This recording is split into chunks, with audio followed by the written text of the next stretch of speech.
The Story of the Only Unbeatable Pokemon Team by WolfeyVGC. There's only one Pokemon team in the conversation for the strongest of all time. There's only one Pokemon team that has achieved a level of dominance previously thought to be impossible, and afterward inspired countless trainers for a fraction of the power that it possessed. There's only one Pokemon team that has ever truly felt unbeatable, that's made you feel stupid for even daring to think that it could be stopped. There is only one Pokemon team that I fear, and its name is Big Six.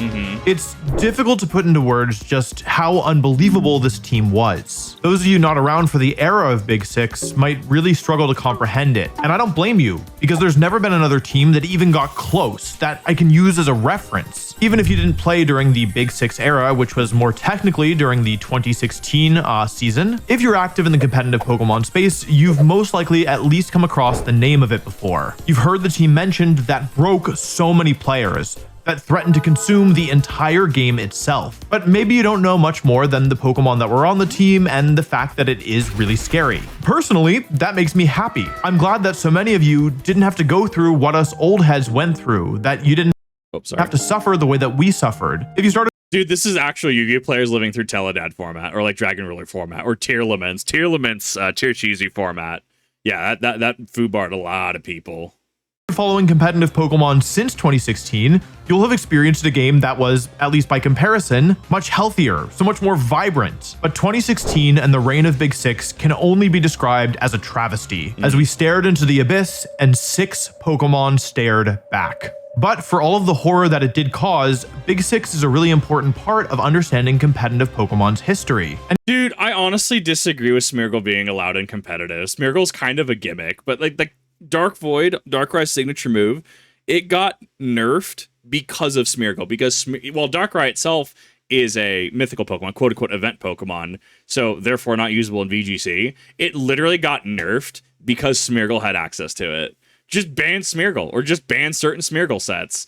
Like, I feel that at the end of the day, you have so much more that you have to tinker with. Because like, we banned Chatot, although Chatot was technically for good reason, right? Because that, you could use the DS mic to make its own cry. So Chatot itself was banned in like what, Gen 4. But yeah, I feel like Smeargle is one of those gimmick Pokemon that as the game progresses, it will get more and more powerful tools in its kit. And we're not saying like, False Swipe Gaming, Smeargle firing off Sacred Fire, Aeroblast. No, that's not what it's meant to do. It's meant to use the spores. It's meant to use the Dark Voids of the format and be able to just absolutely sleaze a format, right? Like, if there was an actual ban list, like Yu-Gi-Oh! Status or MTG status, Smeargle should be on that list. even beyond that, it's a big part of my personal history. You see, Big Six played an enormous role in my own story. And in a way, despite all my awful memories of the team, I wouldn't be here without it. But I'm getting ahead of myself. In order to understand just why what Big Six did was so completely out there and why it's never been seen again, we first have to understand what exactly the team was, and specifically, what makes it the strongest team that competitive Pokemon has ever seen. To understand Big Six, we first need to understand the format that this team emerged from. The 2016 season used what is known as a double restricted format. These formats, which are typically the last ones in a generation's life cycle before we move to the next game, allows trainers to use, well, 2 restricted Pokemon, the normally banned behemoth Pokemon that adorn box arts, and the Pokemon that oppose them. To best understand Big Six, we need to start with the restricted Pokemon, and in 2016 there were 2 that stood clearly above the rest. Let's start with one of the most legendary Pokemon ever created, Groudon. Primal Groudon is already an upgrade to, like, we still use base Groudon and Kyogre to this day. Right, whether you Terra them or not, whether you Dynamax them or not in like Sword and Shield, right? Like, they're still used because Drizzle and Drought are just that powerful. And their stat blocks as well are nothing to scoff at. So you're telling me that you sacrifice Groudon's held item for its own signature held item, which gives it a free Mega Evolution, technically Primal Reversion, which you can do in tandem with Mega Evolution. Like, Primal Groudon is disgusting. Like, I would argue the primals were a definite power creep, and I understand why we haven't had them come back.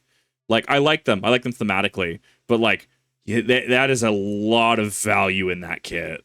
For those of you who started following competitive Pokemon during the last year, you might be surprised to see Groudon here. After all, in the current rule set, Groudon is nothing more than a C-tier restricted Pokemon, probably the 9th or 10th best one in the game. Sure. Now, of course, back in the day, there were fewer restricted Pokemon to choose from. In fact, Groudon had already leveraged its Titanic power and bulk to win worlds the previous time it was legal, 6 years before Big 6, back in 2010. But that Groudon and the Groudon of today in the modern era are not the same as the Groudon that we were dealing with back in 2016. Because in 2016, Groudon received a new form thanks to its mascot status of Omega Ruby, a form known as Primal Groudon. Now, keep in mind, regular Groudon was a great restricted Pokemon for over a decade. It won Worlds the first time its base form was legal. It got second at Worlds the next time it was legal in 2022. Primal Groudon is to regular Groudon as Urshifu is to Hitmonchan. Not even in the same ballpark. Yeah. So, what makes Primal Groudon so much stronger? It's the Desolate Land as well as its speed tier.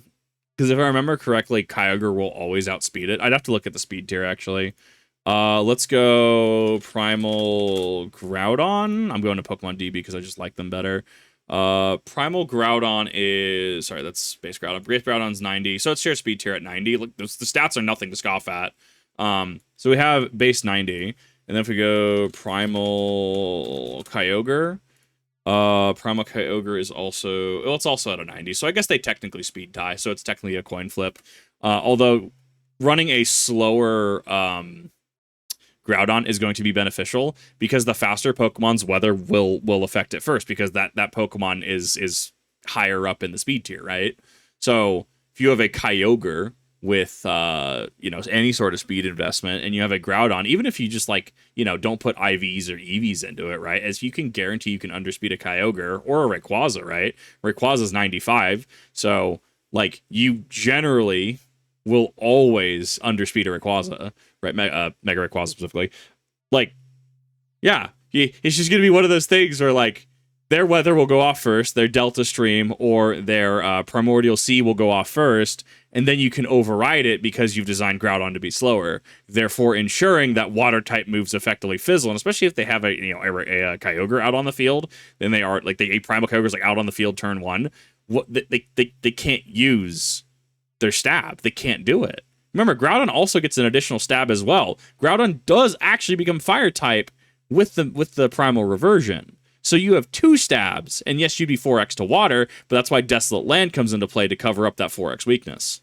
Well, in 2016, both Groudon forms gained access to a better spread move called Precipice Blades, a I'm so mixed on it, Precipice Miss. signature move at that. A ground move that's not only stronger than Earthquake, but also one that doesn't hit your own partner, at the cost of being slightly inaccurate. Truthfully, out of everything the Groudon received, this one's probably the least impactful. Primal Groudon also gained access to the Fire typing, a typing that maybe it should have had all along. This new type not only gives Primal Groudon a 50% boost on all of its fire moves that already were getting a 50% boost from the strong sunlight that Groudon sets up whenever it switches in, but it also has pretty good synergy with Ground. Ground's weaknesses to ice and grass moves are resisted by fire type attacks, and the rock weakness that fire has is resisted by the ground typing. Of course, there is one glaring problem. With a quadruple weakness to water, Primal Groudon had a glaring weakness, a built-in check to what was looking to be one of the strongest Pokemon of all time. Of course, the sunlight does cut water moves damage in half, but that'll still result in water moves doing double damage when you factor in all the multipliers. Despite setting the sun up and taking away the rain, it still will take so much damage. Taking almost double that will almost certainly be too much. Except that setting the sun up is what regular Groudon does, not what Primal Groudon does. Primal Groudon's ability is not the classic Drought, but instead a new signature ability called Desolate Land. This is effectively the mega evolved version of Strong Sunlight. Desolate Land still activates abilities like Chlorophyll and Solar Power, and any other sun-based ability, and it also still powers up fire moves by 50%. But there are Think of Desolate Land like Sun Plus. All basic sun effects apply, but you also have the added benefit. What is it? Orichalcum Pulse and was it Quark Drive? No, it's not Quark Drive. Whatever Miraidon's ability is, I can't remember offhand. How they're sun and electric terrain respectively, but they're just sun, electric terrain plus, right? How they have added benefits. two clear differences between the two weather conditions. First, unlike normal weather conditions, which only last for 5 turns, primordial weather lasts forever until the setter switches out. The only other way to remove the weather is to override it with another primordial weather. Weather conditions only available to Primal Kyogre and Mega Rayquaza. Hail, sand, rain, and even regular sun will fail to make an impact against Desolate Land. And the second condition is even more impactful, because instead of cutting all the damage that water moves do in half like regular sun does, inside of Desolate Land, all water moves evaporate completely, doing exactly 0 damage. I don't even think I'd have to I'd be curious how it's coded, actually, because it says it fizzles, so I'm assuming that there's some check that it does in regards to before or after accuracy, but before damage. I do want to bring up really quick in regards to the primordial weather. So this is a good example of power creep, and a good example of how a meta will develop, because weather is already great. Like, we've had weather wars for years. Gen 5 was notorious for weather wars, right? But when you have uber weather that can only be overridden by another uber weather, suddenly you have a metagame where you must respond to uber weather. Like, sure, you can play within it in a certain capacity, right? Like, I don't know, maybe run like a Milotic or something if your opponents run like a Ray Ogre Core or something like that, you know, using their Primordial Sea to boost up your own power level, right? But like, you have to make sure that you take weather into consideration. I don't know if it's quite Max C from Yu-Gi-Oh, right? How if Max C's in a format, you have to plan that Max C's in a format. Even if you're not using Max C, you have to understand Max C is in the format. Like, very much the weather, Desolate Land, Primordial Sea, and Delta Stream are in the format. And because you cannot override them via basic means, if you wish to override them, you either must deal with the Pokemon itself, or have your own form of primordial weather to override their weather, which the easiest way to get rid of them, I would argue, is going to be to default to using your own primordial weather, right? Or even just playing into it, right? A primal Groudon versus a primal Groudon. I mean, your Groudon still benefits from the weather as much as theirs does. Like, it's a very interesting deadlock that starts to appear when you have these uber weathers, and the uber weathers can only be really countered passively, I would argue, by having another uber weather override them. So then you start getting into a decision-making tree of, you know, do I do this? If this, then this, then this. If I choose not to do this other route, then I do this or then I do that. A lot of decisions taking place. So, actually, Primal Groudon can switch in without fear against Primal Kyogre, because as long as it has the advantage in the Weather War, it has nothing to fear. This was a clear-cut advantage over Kyogre's Primordial Sea, which also had the same effect of extinguishing Fire-type moves, but Primal Groudon's go-to attack was Precipice Blades, a Ground-type attack capable of doing massive damage to Primal Kyogre. If you only played during Gen 1, imagine, because Ghost-type was bugged in Gen 1, right? Imagine... Well, I was gonna say Ghost versus Psychic. Let's do what's the other immunity? Like normal versus Ghost, right? Like you have your Snorlax or you have your Tauros and you use like Takedown or Body Slam, right? But your opponent switches out into a Gengar, and because you're using a normal type move, it doesn't affect the Gengar, and the Gengar is able to safely switch in and start doing whatever it's gonna do, like Toxic, whatever, right? Like how much advantage that gives you. So even if you're not a modern Pokemon player, we've seen this all throughout the history of Pokemon. Part of gaining momentum, your own momentum, denying your opponent momentum, is being able to make safe switches and calls like this.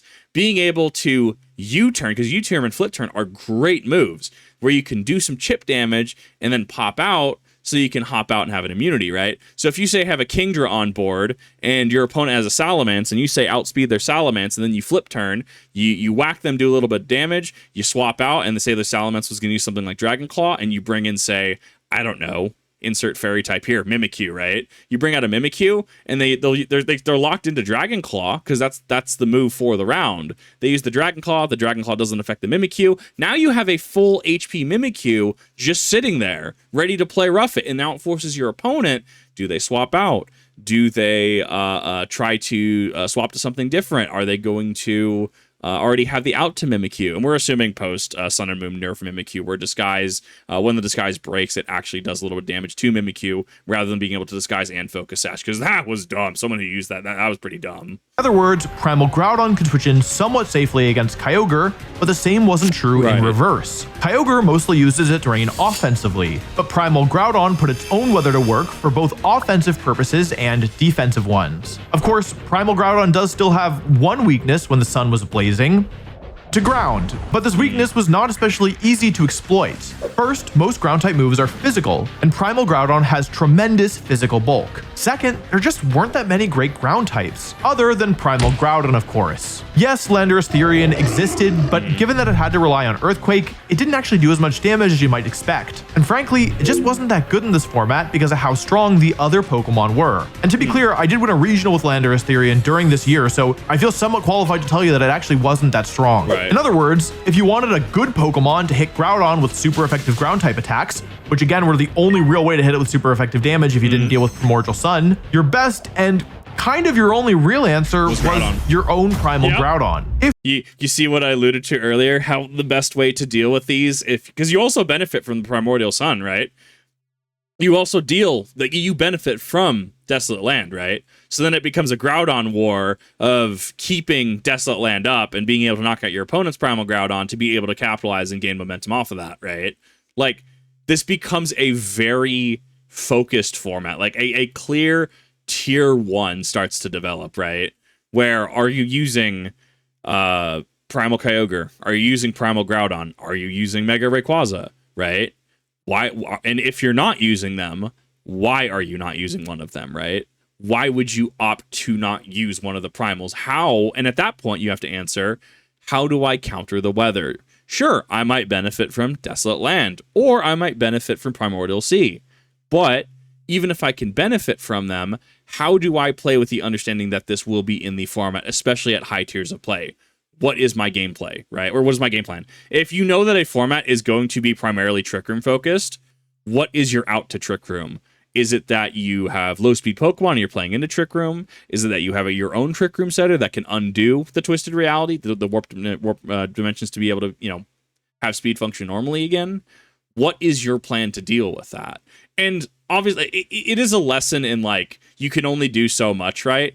But realistically, especially if you're playing into a given format, you have to know what the threats are. You have to know how they're being played, even if just at a basic level, right? Chalk had, while it was 75% of that top 8, right?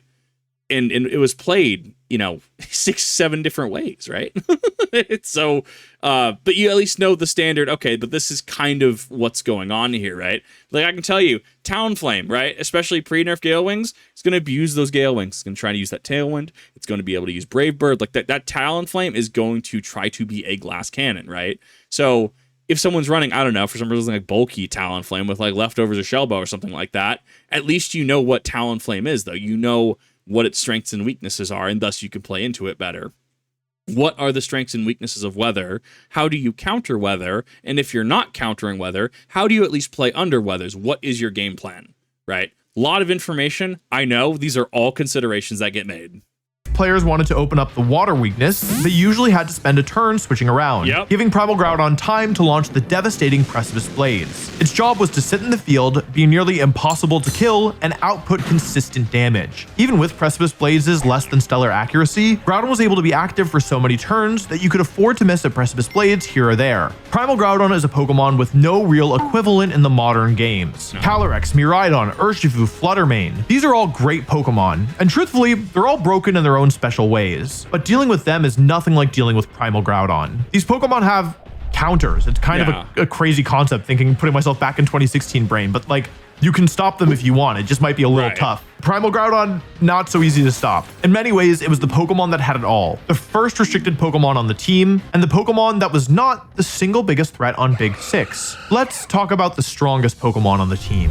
What you have to understand is that Xerneas is the mascot legendary for Pokemon X, and this was the game that introduced the fairy typing to the series. Game Freak clearly wanted players to use these new fairy type Pokemon, and they made fairy type Pokemon so strong, in fact, that they ended up making it the single best type in the game, even letting weak Pokemon like Wigglytuff win tournaments thanks to their newfound fairy typing. And Xerneas is the cover legendary Pokemon to come out of these games. Game Freak absolutely didn't want it to be seen as weak.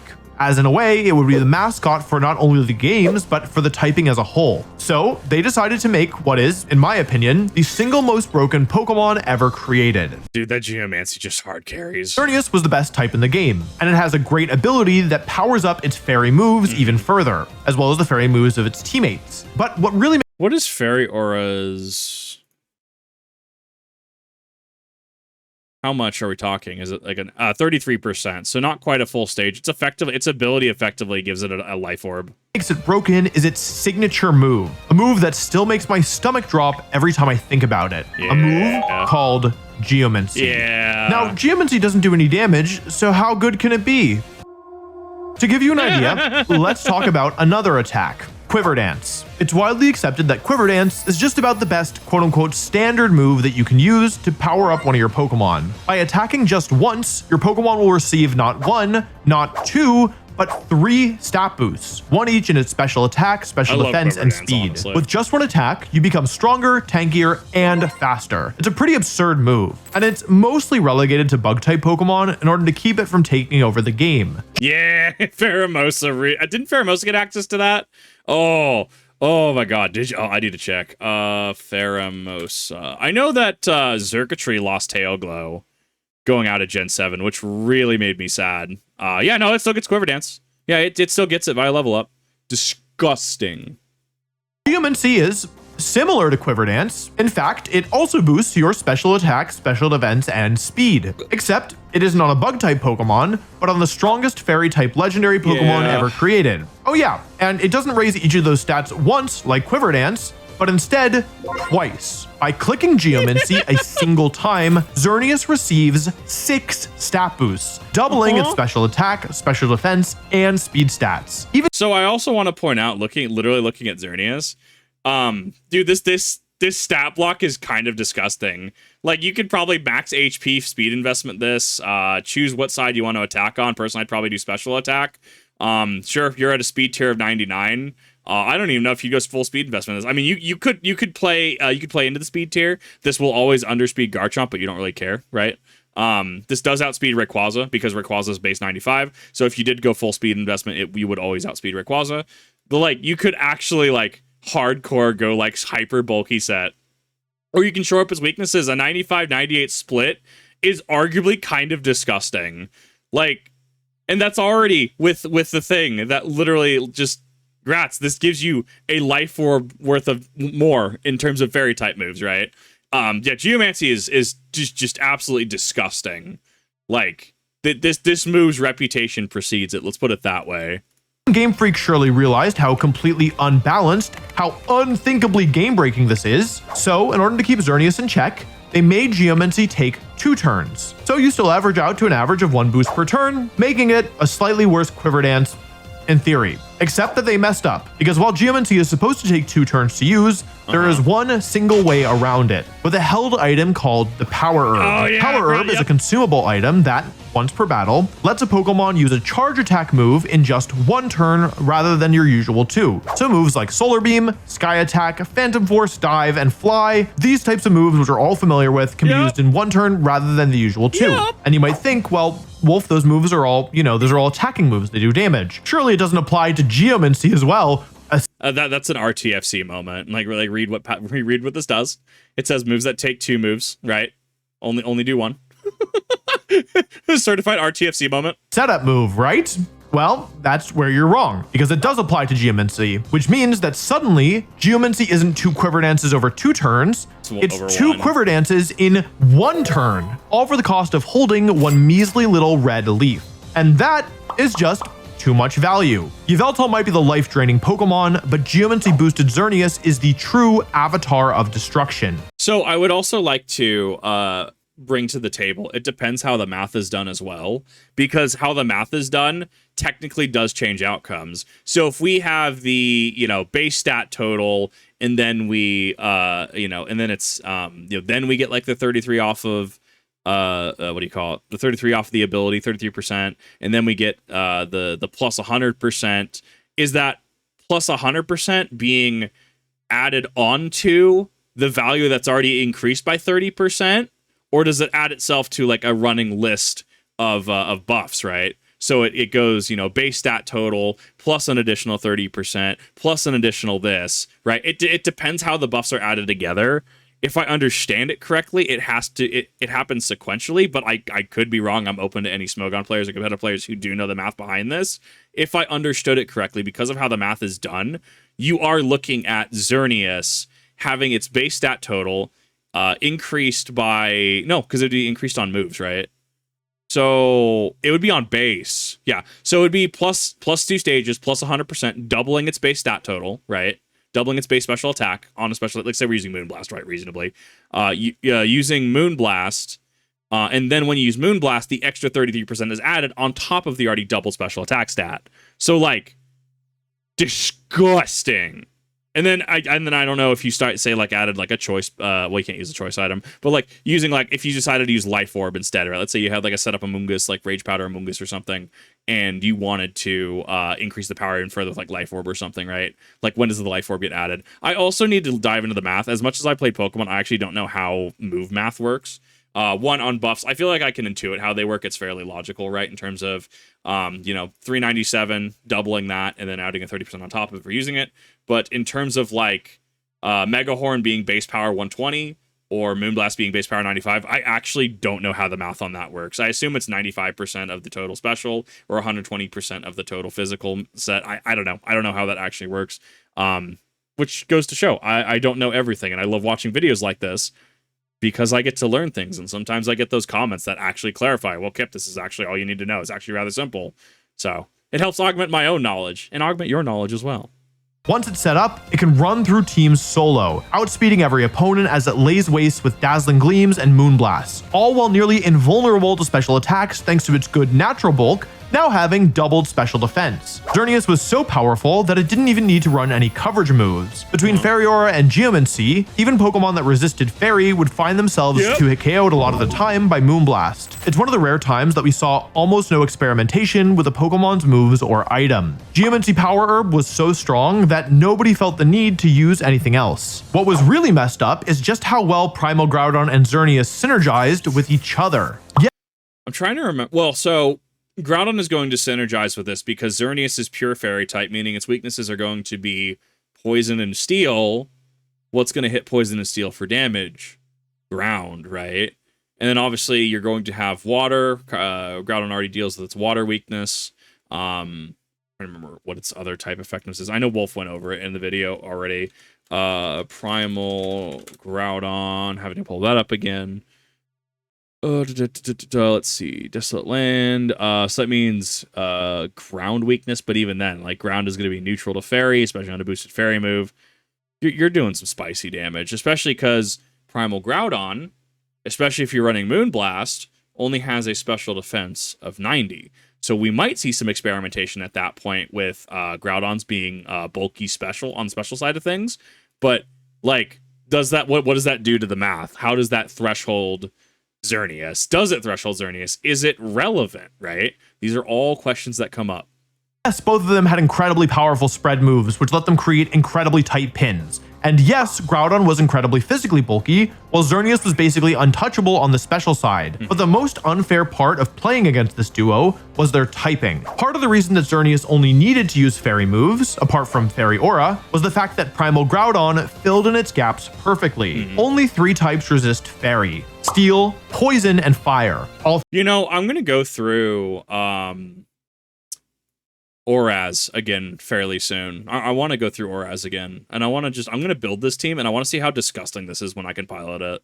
Like, just Dingus plays best team in the game. I wonder if I can make stream out of that. 3 of these types are weak to ground, and 2 of those types just happen to be Fairy's only weaknesses, both of which Primal Groudon also resists. On the flip side, every type that resists ground is neutral to Fairy. Thanks to boosted Xerneas, neutral might as well mean that you're actually quite weak to it. Outside of the typing, Xerneas covered Groudon's matchups very well. Primal Kyogre was kind of essential to letting any Pokemon one-shot Primal Groudon, but Xerneas matched up incredibly well into Kyogre teams. Often these teams would try to run Tailwind to make Kyogre's Water Spout move first. So this is actually fairly interesting, and I hope he goes into his world. Was it 2017 that he won Worlds? I know he piloted a Kyogre team, right? Primals were in the format.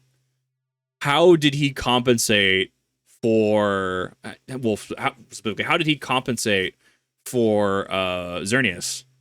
Because I know he ran that Rayogre team. I'm curious to see his breakdown. Because Xerneas is so naturally fast, after a Geomancy, it still outruns Kyogre even if they have Tailwind up, which lets it weaken Water Spout's huge damage before they can attack. And given that Xerneas also has a +2 boost to its special defense, it can easily shrug off any of Kyogre's attacks. Once Kyogre was dealt with, Groudon would have permanent weather control, and likely a permanent dub in the winds column. Right. And Xerneas and Primal Groudon aren't even the only Pokemon on this team with remarkably good synergy. See, X and Y didn't just introduce the fairy typing, they also introduced Mega Evolution. Dude, I miss Aerilate, dude. So, does Pinsir, I think, gets it, right? Mega Pinsir gets Aerilate too? Which, Mega Pinsir, unironically, when we got the Megas in the Pokemon TCG, I don't think we got Mega Pinsir. I was watching a PTCG Radio Wasi video on it, and I think that's one of the only ones we were missing. Yeah, it gets Aerilate too. Yeah. Turns normal type moves into flying type moves. Dude, I miss this. I also miss that Mega Altaria so far, if from what I remember, is the only fairy dragon type in the game. I don't know. I have a soft spot for Megas. I understand that they're kind of mixed. I understand that they're controversial in certain aspects. Personally, I think that the mechanic was fine. Probably be balanced out a little better. But I mean, like, I don't know. Something about just Mega Evolution was a W, in my opinion, for Pokemon. Mega Salamence was commonly accepted as one of the best Mega Evolutions in the game. Its incredible base speed and unbelievable stats surely played a role, but what really made Salamence stand out was its new ability, Aerilate. I think it might be pronouncing, I think it might be Aerilate, but I always said Aerilate, nobody ever corrected me, so I'm gonna say Aerilate. Too, yeah. Anyway, this ability turns all normal type moves into flying type moves, and at the time, gave them all a 30% power boost. Flying is a great offensive type, but it's held back by its lack of good moves. With Aerilate, Mega Salamence suddenly not only had access to actual reliable flying type coverage, but it could do so using powered up moves that weren't even intended to be flying type. As a bonus, Salamence was one of the few Mega Pokemon who helped your team out before Mega Evolving, and it did so with one of the best abilities in the game, Intimidate. This was especially useful for Big 6, because while Xerneas has obvious synergy with Intimidate thanks to Geomancy boosting its special defense and Intimidate, boosting its physical defense effectively, Groudon also benefits thanks to its typing. Remember, the ground type moves are mainly physical, so with Intimidate around, your option was to either try and hit Groudon for neutral damage on the special side, or you could hit it for super effective damage, but into a huge physical defense stat while also having to battle through Salamence's Intimidates. On top of the attack drops, Mega Salamence brought utility via the move Tailwind, doubling the speeds of its team for the next 4 turns. Remember, this is the time period when Tailwind wasn't dynamic. Now how it functions, I think this was Sword and Shield forward, is you pop Tailwind and it immediately takes effect. This was at a time where you pop Tailwind and it doesn't take effect until the next turn. So Tailwind becoming dynamic was a huge buff for me as a player because I do effectively main Whimsicott. I love Whimsicott. I'm very much a fan of Tailwind teams. I honestly will probably always build into Tailwind because I like it that much. I like snowballing advantage via that, which does make Trick Room teams. I need to figure out how to fight those a little better. Yeah, this was of an era where Tailwind did function a little differently, but like the fact that it gets access to Tailwind, does it still get access to Tailwind? I know we don't have Mega Salamence, right? Salamence moveset, ? Database. Does it still get access to it? It gets Roost, which is not bad. Fly via Egg move. Twister. Dragon Tail. Yes, it does. It gets Tailwind via TM, but specifically TM113 in Scarlet and Violet, it looks like. That is a little yeah, Scarlet and Violet. Okay, I thought that's a BDSP. No, that's actually a little disgusting. I actually really like Salamence. I'm just not a good Salamence trader. I need to get better at Salamence. Now keep in mind that this was 2 generations prior to Dynamic Speed being introduced to the game. If that doesn't Or I can just shut my mouth and just let him explain it. Make any sense, basically what you need to know is that in the current games, when you use a move that affects the speeds of the battle, it takes place immediately. For example, in the current games, if you have a Whimsicott Kyogre on the field and your Whimsicott uses Tailwind, your Kyogre immediately receives the benefit of having double speed. I feel called out because I use Whimsicott Kyogre way too much. But that's not how it used to work. It used to be that the turn order was set at the beginning of the turn. So in that same example, if Whimsicott used Tailwind, Kyogre wouldn't receive the benefit of that Tailwind until the following turn. The reason this is relevant to Mega Salamence is that it actually made it quite a good Tailwind user, because nowadays most Tailwind Pokemon, not all of them, but most of them really like to have the Prankster ability just to make sure they can always get the immediate benefit to its partner, and back in the day that was much less of a big deal. So, putting it all together, we have a Pokemon that not only passively supports its team with Intimidate, it could also support its team with its attack Tailwind. And that's just considering what Mega Salamence could do when it wasn't attacking. With not one, but two great attacking stats, Mega Salamence often used both a physical and a special attack so that it could always use whichever one did more damage. It mostly used the insanely powerful Double Edge on the physical side for more burst damage, and the spread attack Hyper Voice on the special side to whittle opponents down over time. When it came to dealing with opposing Primal Groudon, Mega Salamence was also quite effective, with Hyper Voice doing actually a surprising amount of damage to the very frail Groudon that were most common at the beginning of the format. And being a flying dragon type with Intimidate, that's just about everything you could ask for when you're trying to find an answer to the Dawn. Despite its dragon typing, Mega Salamance's Xerneas matchup wasn't too shabby either. Since it naturally outsped, it could set up Tailwind before they used Geomancy, or it could use its massive physical attack stat to launch Aerialate boosted Double Edges that really didn't care about Geomancy's boosts. Right. But if Salamance's matchups against Zerndon were good, the only thing better might be its synergy with Zerndon, specifically Groudon. The only three types that resist flying are weak to ground, while flying hits two of the types that resist ground themselves for super effective damage, and hits the last one, flying itself, for neutral damage. This was a ridiculously strong Pokemon on its own, who was generally thought to be the second best Mega Pokemon in the game. Wait, second best? Why would the strongest Pokemon team of all time not use the best Mega Evolution? I'm assuming the best would probably Mega Metagross or Mega Kang. I don't trying to think. Probably Mega Kangaskhan because of the... Well, this is Oras, right? Wasn't this post... When was the parental bond nerf? Was that Oras or was that not X and Y? Was that Sun and Moon? Well, about that, on the whole, I think that I like Mega Evolution far less than your average Pokemon fan. Which is fair. We all have our biases, right? Like, I thought Dynamax was fine. A lot of people, for good reason, and I can argue objectively, Dynamax was bad for a reason, right? A lot of people did not like it. It was definitely unhealthy for the game in certain aspects. It also completely obliterated certain type chart things, such as Landorus Therian. If it had an Assault Vest and it Dynamax, even at a 4x, Ice could not actually one-shot it, which was disgusting. In fact, to be honest, I'm not even completely sure that I do like Mega Evolution. And when I think about why I feel that way, it all comes back to one single painful thought. Mega Kangaskhan in Generation 6. Mega Kangaskhan is another contender for being one of the strongest Pokemon of all time. At this point, Big Six basically looks like an all-star roster, which is pretty much how it functioned. In a lot of ways, Mega Kangaskhan was similar to Groudon. Bulky as all get out, only one weakness, built to sit in the field and just pump out damage. But where Groudon had spread moves, Kangaskhan had some other nasty tricks up her sleeve. Power-Up Punch was a weak fighting type move that gives the user an attack boost. Doesn't sound so broken, right?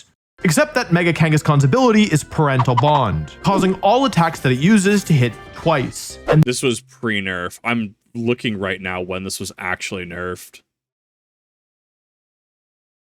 I think it was Pokemon Sun and Moon. Yeah, nerfed Parental Bond Pokemon Sun from GameFAQs. That's what I'm getting. So yeah, this was... Parental Bond was kind of disgusting. That means that Power-Up Punch gave not one boost, but two. Yep. And the attack boost that the first hit did would immediately apply to the second hit. Compare this to the move Swords Dance, considered one of the best setup moves in the game. It also gives two attack boosts, but doesn't do any damage. Power-Up Punch wasn't even the only issue. Fake Out is one of the best supporting moves in the game, as it stops a target from moving for a turn. It's intended to be quite a weak attack, except between Parental Bond, the same type attack bonus, and Kangaskhan's good attacking stat, Fake Out did a sizable chunk of damage all on its own. Yeah. Fake Out wasn't even the only support that Kangaskhan could provide. With the strong priority move Sucker Punch, it could help finish off weakened foes. Or, it could simply KO your opponent's Pokemon itself, with its incredibly strong normal type attacks, Return, and Double Edge. Yeah. It wasn't technically a restricted Pokemon, but sometimes it sure felt like it. And this is part of what made Kangaskhan so threatening on this team. So, and that's the thing, right? If we have to objectively look at it, because WolfeyVGC and a bunch of other people actively played in this format at a competitive level, it would make sense having to fight this and this being the meta, why they don't look fondly on Mega Evolution. I like it as a concept. I think that it's neat. Not all Mega Evolution Pokemon are created equally. Who remembers Mega Aerodactyl, for instance, right? Mega Mawile, people half forget. At least the people around me half forget it exists, right? Mega Camerupt. Remember Mega Camerupt and Mega Sharpedo, right? But the big ones, Mega Metagross, Mega Kangaskhan, Mega Salamence, right? Like, not all megas are created equal. Some are just strictly better than others. I don't know. I think it'd be interesting to play this format, especially because the format's over and I wouldn't have to worry. I don't know. I'm self-conscious. If I play a team like that's super overpowered, or I play a deck in a game that's like just like the deck, I feel a little bad. Which technically it's like Kip, that's legal. I had to explain to my dad why being an Imperial Knights player is kind of a, kind of looked unfavorably upon in like Warhammer, because you're literally just bringing an actual Imperial Knight to the table, and to which he correctly responds, it's legal. Why does it matter, right?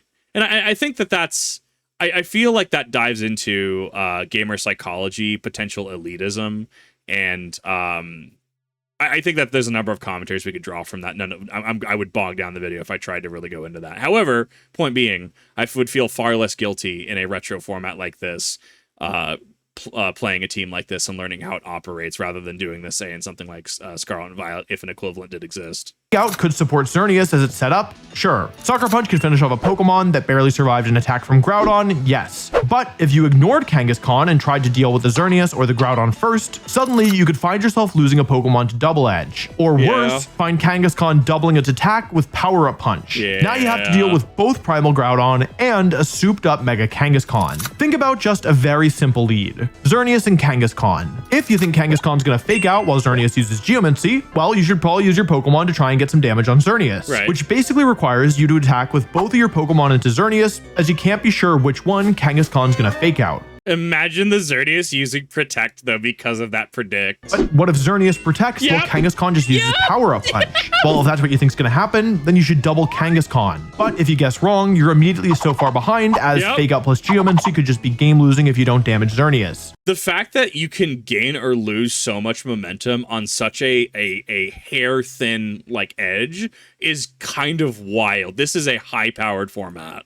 And this is just one example of the many Saw Trap puzzles that Kangaskhan would use. Of course, there is an elephant in the room. This team already has a Mega in Salamence. Isn't having two Mega Pokemon on the same team kind of bad? No, absolutely not. In fact, I would argue it's actually really smart, because it gives you options. You don't, it's pick 6, bring 4 for VGC, right? So let's say you're like, wow, they really hate Mega Kangaskhan this round. Guess I'm going to go bring Salamence. Or wow, they're leaning heavy into Fairy, and I don't really need that speed modulation. I don't need that speed boost from Tailwind. Well, guess I'm not bringing Mega Salamence, right? Like, it gives you options. You effectively have 3 Megas on the team. You have the Primal Groudon already, which is probably going to be a staple. Like, it's going to be core to your team. I would argue you would bring that most of the time anyways. And then you just pick if you want to bring one or the other. You even then, right? Let's say you plan to fully utilize Mega Kangaskhan, but you want the Intimidate from Salamence and you have the Tailwind. Just bring normal Salamence. And if anything, that gives you the ability to swap Salamence in and out should you need to. It's double, so it doesn't happen as much, right? Like, that's usually a singles thing to hop in and out, right? Or at least more on the single side of things, right? But you can proc Intimidate as many times as you physically can in a game, especially if they're running their own Mega Kangaskhan, especially if they're running anything that's physically offensive, right? Or if you just want to bring Mega Kangaskhan for the Fake Out, just Fake Out tech, right? End up swapping it out, Aerialate, Mega Salamence, and then you can, and then if, let's say you get Roar to Whirlwind out, swap in the Mega Kangaskhan, your Fake Out's live again. You would still have access to things like Swords Dance, so you could still be able to dish out a decent amount of power, right? I would argue it's not bad by any means. You just have to choose both of them intelligently and know which one you're choosing for that specific battle.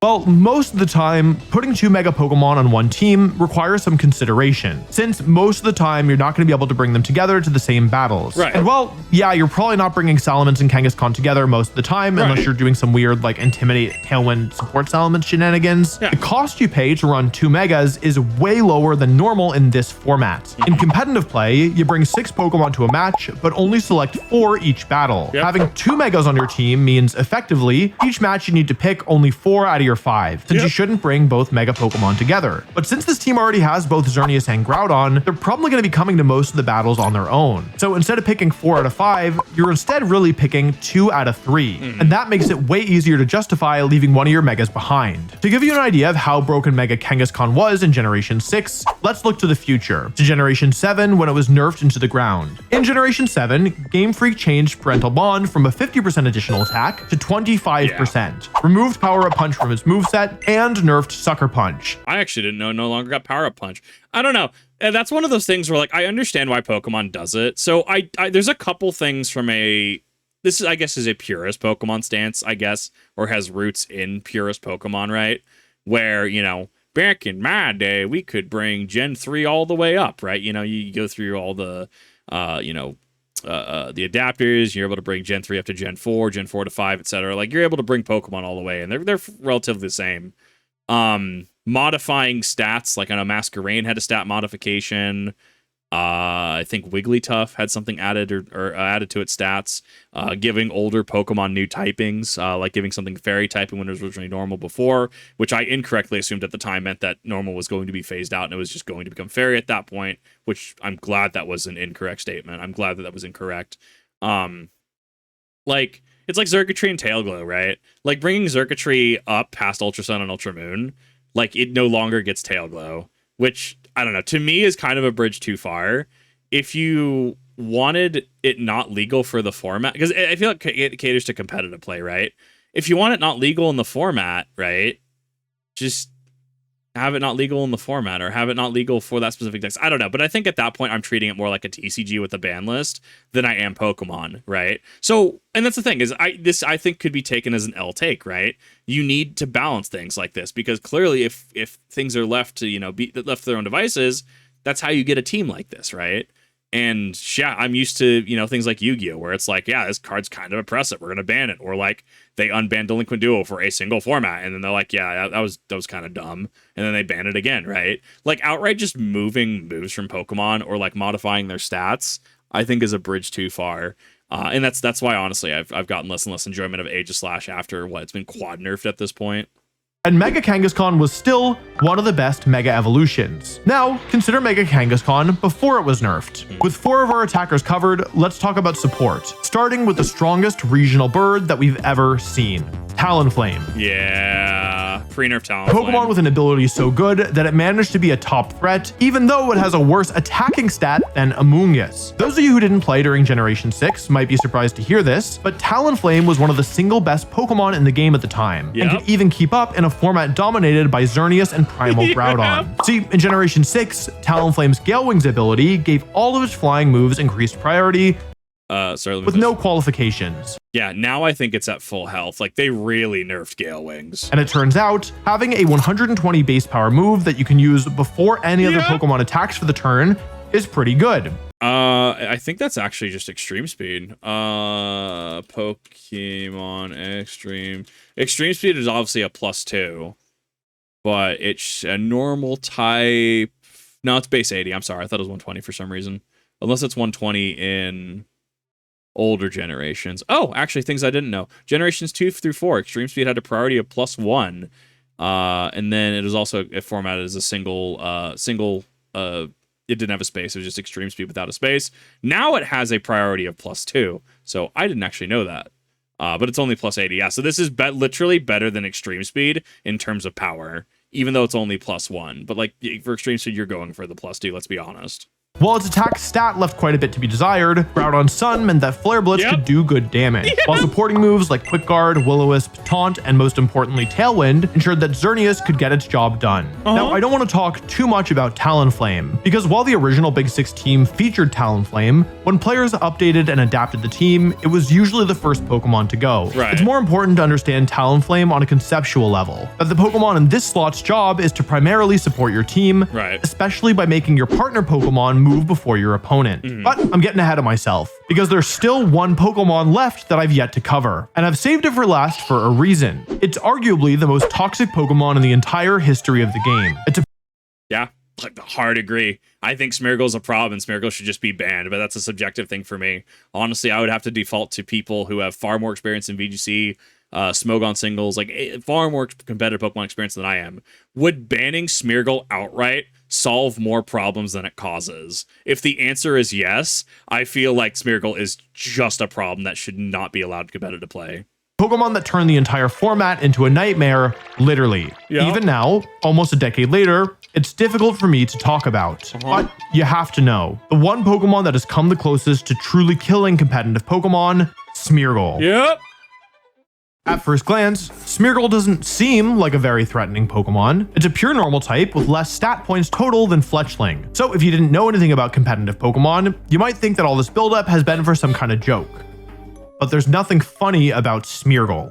Smeargle's signature gimmick is simple. Via its signature move Sketch, it can learn any 4 moves in the game without qualifiers. The Artist Pokemon allows its trainer to harness the unlimited power of the creative imagination, treating Follow Me, Rage Powder, Fake Out, Geomancy, Quiver Dance, Dark Void, Precipice Blades.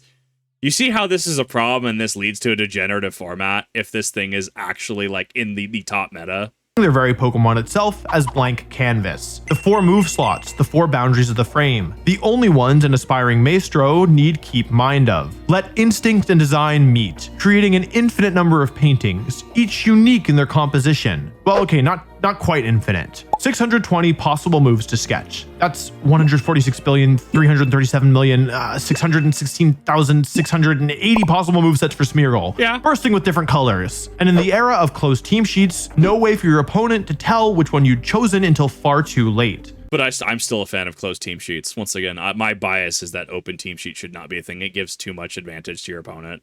And if anything, it will, I would argue, once again, it makes the skill gap larger between new players and veteran players because the veteran players will know how to capitalize on an open team sheet. Funnily enough, despite the nearly limitless freedom that Smeargle afforded, there was one move that every single Smeargle ran. Dark Void. Every single one. A universe of creative potential plunged into darkness by one move. The signature move of another Pokemon stolen by Smeargle. Dark Void. Dark Void is, of course, Darkrai's signature move, but with Darkrai always banned from competitive play, feels much more like it belongs to Smeargle. And it turns out the copy is just as potent, if not more so. Dark Void is a move that puts whatever it hits to sleep with 80% accuracy. That targets both Pokemon on the opponent's side of the field. Now, keep in mind that Spore is commonly accepted to be one of the best moves in the game, and it only hits one target, and it doesn't work on grass types or Pokemon holding the safety goggles item. In other words, in exchange for just a 20% accuracy cut, Smeargle's able to potentially send half your opponent's team out of commission for up to 3 turns. I think safety goggles was a later addition, if I remember correctly. Pokemon safety goggles, question mark? No, it was introduced in Gen 6, so it was around at the time. Pokemon, I think it was after Gen 5, right? Spore Grass change? What did that happen? Did prior to Gen 6, but the mechanics were changed in 6. Okay, so these were in the generation. Okay, that makes a lot of sense. Competitive battles rarely last much longer than 10 turns, and that was even more true back in 2016, when Pokemon like Primal Groudon and Xerneas could KO most of the Pokedex in a single move. Sending 2 Pokemon to sleep for 3 turns often meant that their time doing anything useful on the battlefield was over. The only saving grace was Dark Void's imperfect accuracy, making it risky to use. Right? Where's my, oh no, it has an accuracy boosting move, doesn't it? I was about to say Wide Lens, because I'll use Wide Lens on things with Will-O-Wisps to try to cheese more, right? I think it ends up being like 92% accurate at that point, from 85. I don't know this full Smeargle set. I know it does Dark Void. I don't know what's actually all in its set. Well, that 20% accuracy drop only applies some of the time, thanks to Smeargle's downright stupid ability, Moody. This is a goofy ability, one that raises one random stat by 2 stages every turn and lowers another stat by 1 stage, and that which includes accuracy and evasion. Includes both evasion and accuracy. Often, when Moody is used, it's to create a Pokemon that sits in the field forever and can't be killed. One that can use almost all the stats and play a long game until the boosts outweigh the drops. So you might think that Smeargle would be a poor candidate for this ability, given its pitiful stats everywhere but its speed. That Moody would be more of a whimsical flavor text than anything actually useful. But if there's anything that I know about Smeargle, it's that it can suck the whimsy and joy out of anything. No matter how colorful. And in fact, those terrible stats are exactly why Smeargle was such a good moody user. See, Smeargle didn't really care about dropping either attack stat, or even about dropping one of its defense stats, because it was so weak and frail in the first place. The only stat drops that it really cared about were accuracy or speed. On the flip side, nearly every boost outside of the attacking stats was impactful. A defense boost in the right stat might let Smeargle live for another attack, sticking around to get another moody boost or to fire off another Dark Void. A weighted gamble given that a defense drop would rarely hurt it. And you're literally fishing at that point. It's wild. You're intending to play the long game. We talked about consistency, the most number of actions over the longest period of time, right? Like, oh, this is disgusting.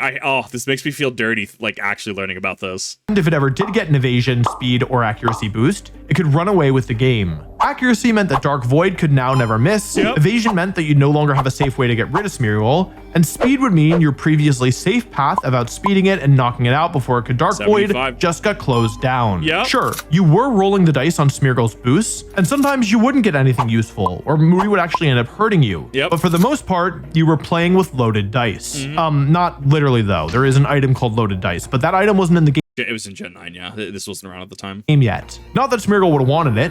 See, nearly every Smeargle ran Focus Sash to guarantee they could survive one move, which is pretty standard for frail supporting Pokemon, and a big part of the reason that those defense drops didn't matter. Nearly every Smeargle ran Focus Sash. Normally when I say that is because the rest of the items don't impact the way that you would approach the Pokemon, but in Smeargle's case, those rare mix-ups could instantly lose you the game. See, one common approach to Smeargle was to just taunt it. The thought being, if I'm gonna have to double attack this Pokemon anyway to remove it, why not just use one attack instead to taunt it and then stop it from doing anything annoying? So sure, which makes sense. Like this is a logical way to approach Smeargle. You taunt the Smeargle, ignore it with your other Pokemon, and it was holding the Mental Herb item. And now my whole team is asleep. Instant game over. Or no, maybe it was Choice Scarf Smeargle just to get Dark Void off before the taunt could come out. Oops, no, maybe it was Focus Sash, but it's also running Magic Coat. And now, oops, I'm taunted instead, and I can't use Protect to dodge the Dark Void coming out the next turn, which, by the way, is now unmissable because it got the accuracy boost. It turns out when a Pokemon can learn literally every move and can hold any item in the game, there's almost no way to safely counter it. The point is that each Smeargle was a big question mark, except for Dark Void. The problem was, Dark Void wasn't even the only move that you had to worry about. There were a ton of other moves that could immediately lose you the game if you didn't cover for them. Smeargle could use Fake Out, Follow Me, Crafty Shield, Wide Guard, Spiky Shield, Mat Block, Trick Room, Helping Hand, Skill Swap, Roleplay. Heck, it could even transform into one of your restricted Pokemon, or their own Primal Groudon or boosted Xerneas. Now look, you can do the thing where you name niche options with every Pokemon. When you're running the Xerneas v Xerneas, and you transform into their boosted Xerneas. And you say, we've had one Xerneas, yes, but what about second Xerneas? Feel that some poor VGC player had that exact thing happen to them, and I feel they weren't happy. But with Smeargle, these are all moves that people actually were using. Who knows what avant-garde Smeargle build you were facing? The fear of every artistic abomination you'd faced before would flicker before your eyes. The last thing you saw before being sent to an eternal slumber. To be honest though, there were two other moves that you could often count on. I've focused on Dark Void here, but Smeargle had another signature niche. In addition to being the only Pokemon who could use Dark Void, Smeargle was the only Pokemon in existence to have access to the two best commonplace supporting moves, Fake Out and Follow Me. This made it the perfect partner for, I don't know, a Pokemon who maybe wants to set up on turn one? Forget Darkrai. Playing against Smeargle was the true living nightmare. This is the final bit of synergy pulling this team together. Smeargle could get your team so much momentum that the other overwhelming parts of Big Six were liable to take over. You had some of the strongest offensive Pokemon of all time, supported by the most devastating support Pokemon ever created. Think about pairing Smeargle with Kangaskhan, for example. On turn 1, you needed to be afraid of Dark Void plus Power Up Punch, Dark Void plus Kang Fake Out, Smeargle Fake Out plus Power Up Punch, Smeargle Follow Me plus Power Up Punch. If you thought you were safe to protect both your Pokemon to stall the first turn to wait out the Fake Out pressure, in a best case scenario, you would still be giving Smeargle the chance to get a free Moody boost. And in a worst case scenario, the Big Six player could call out your protects, switch Smeargle into Primal Groudon, Talonflame, or Xerneas, and go for a Power Up Punch into their own partner, doubling Kangaskhan's attack while bringing in a Pokemon with a good matchup. Kangaskhan wasn't the only threatening Pokemon to pair with Smeargle either. Obviously, Xerneas introduces some of the same mind games, but there's also Mega Salamence. Smeargle could help get Tailwind up with Fake Out, and then exploit its now doubled speed to launch a Dark Void before your opponents could move, while Salamence went to town. But Smeargle's best synergy was of course its simplest, and its most frustrating, as a facilitator to Xerneas. It didn't matter what your counterplay was to Xerneas, Smeargle could have the counterplay for your counterplay. Trying to hit it directly? Get Fake Outed or forced to target Smeargle with Follow Me. Trying to use Taunt? Meet Crafty Shield. Trying to hit it with a spread move? Here's Wide Guard. And now you understand the whole team. I will say, it's really difficult to get across just how powerful this team was, just how much terror and fear it caused, and the manner of the doubt it instilled. If you watched a previous video I made talking about Chalk, you'll remember that I described that team as one founded on stability, a team that was remarkably consistent thanks to, well, consistent moves and Pokemon.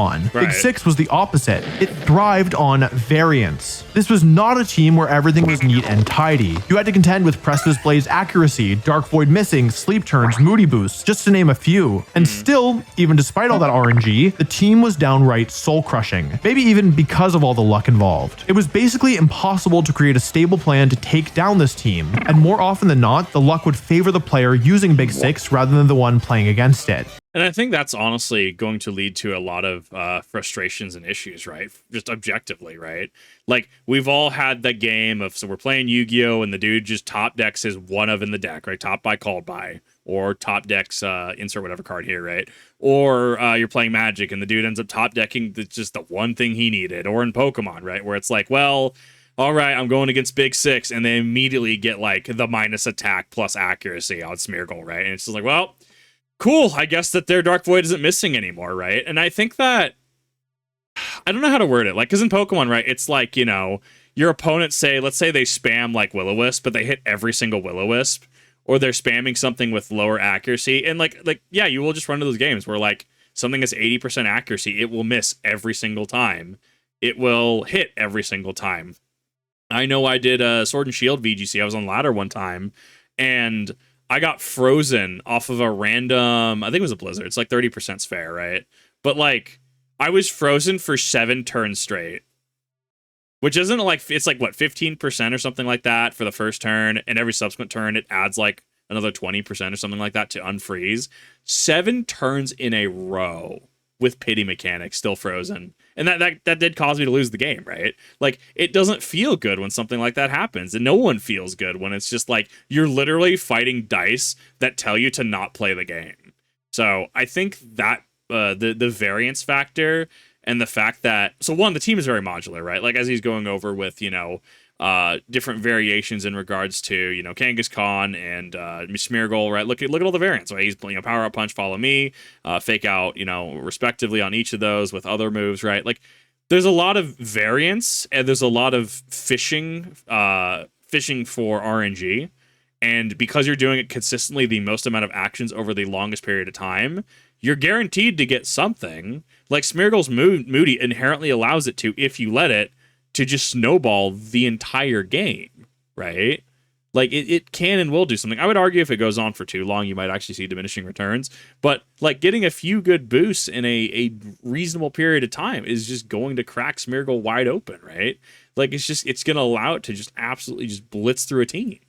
Now, of course, lots of teams sound really strong when you sit down and explain their synergy. Exactly. So I can't be sure if I'm really doing a good job getting across that this time really was different. That this really was the nightmare, not just for me, but for all competitive players. To try and hammer it home, I've got 3 things to tell you about Big Six. First, other than the restricted Pokemon, every single Pokemon present on Big Six was heavily nerfed at the next opportunity. Kangaskhan, as we mentioned, had Parental Bond's damage reduced, lost Power Up Punch, and got Sucker Punch weakened across the board. Salamence's Aerialate ability was nerfed from a 30% damage boost to a 20% one. I actually forgot that it was nerfed. Talonflame had Gale Wings changed to only activate while it's at full HP, immediately dropping at several places on the tier list. And Smeargle not only was forbidden from ever using Dark Void again, as it was changed to one of the only moves that Sketch won't copy. And I mean, that's an easy fix. That's a reasonable fix, right? You could even do this for any event Pokemon like Mew, Celebi, etc. if they have a signature move, right? Just make it so that Smeargle doesn't learn it, or like that there is an exclusion list for Smeargle, right? Like, if for some reason Smeargle shouldn't be banned in the format, yeah, have a running list like this. Have a Smeargle specific ban list of things that it can and can't learn. And for good measure, they nerfed Dark Void's accuracy from 80% to 50%, even though Smeargle wasn't supposed to be able to use it. But they also reworked Moody to no longer interact with the evasion or accuracy stats. Ah, yeah, that's fair. Moving several of Smeargle's most frustrating outs. Primal Groudon was essentially removed from the game, and Xerneas isn't present in Scarlet and Violet. Not true I was actually curious about that. nerfs, but you have to wonder after what Big Six did. Now, despite these Did Xerneas actually get nerfed though? Violet. Not true nerfs, but you have to wonder after what Big Six did. Is Xerneas really not available in Scarlet and Violet? Because this is a fairly recent video as of reacting to this. Yeah, this is 2 weeks ago. As of reacting to this, obviously. Xerneas, Scarlet, and Violet? Question mark? No, well, and it's also just the regional decks, right? It looks like, according to a Reddit comment, this is a year ago, so take this with a grain of salt. Type Null, Savali, the Tapus were also left incompatible, according to this Reddit. Actually, for some reason, only Legendary is not to be in Scarlet. Zygarde's not in here too, really. It's because of their abilities. Utah Xerneas both have abilities that power up their moves, Dark and Fair respectively. Slap a Terra on them, and their moves get Stab, Aura, and Terra Zygarde. I don't remember why, since abilities don't seem to give any extra oomph. I guess Power Construct, maybe since the change is a compatible form, which is probably more useful. I think that Power Construct, I can tell you, so firsthand, doing the Max Raid Den Zygarde, I've only cleared that twice. I would need to grab other people to help me do it. I have cleared it twice because I was trying to shiny hunt it. That is one of the hardest mainline Pokemon challenges I have ever done.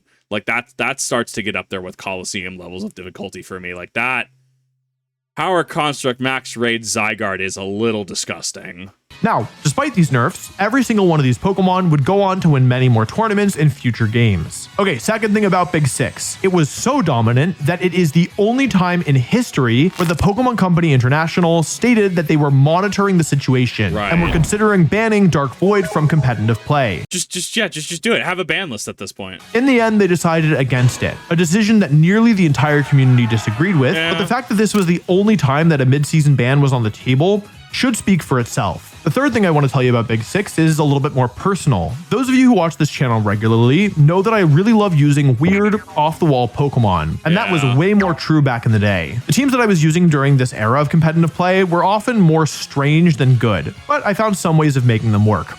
Sometimes. I almost never played standard teams, a sentiment that still continues to my present day. He can never escape Incineroar. I actually really like Toedscruel Shiny.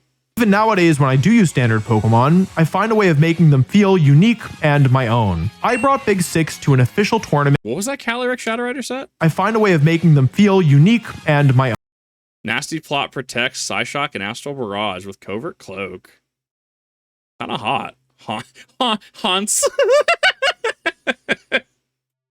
I brought Big Six to an official tournament twice. At Virginia Regionals, where I finished in the top 16, and later Georgia Regionals, where I finished top 4. The team was so strong, so unbeatable, that there were times where I faltered and believed that nothing out there could stop it, and that my only chance of winning was to use it. But again, getting ahead of myself. Because in order to truly understand this team and the impact that it had, we have to start at the beginning, and go through the history of the single strongest team ever made. Okay.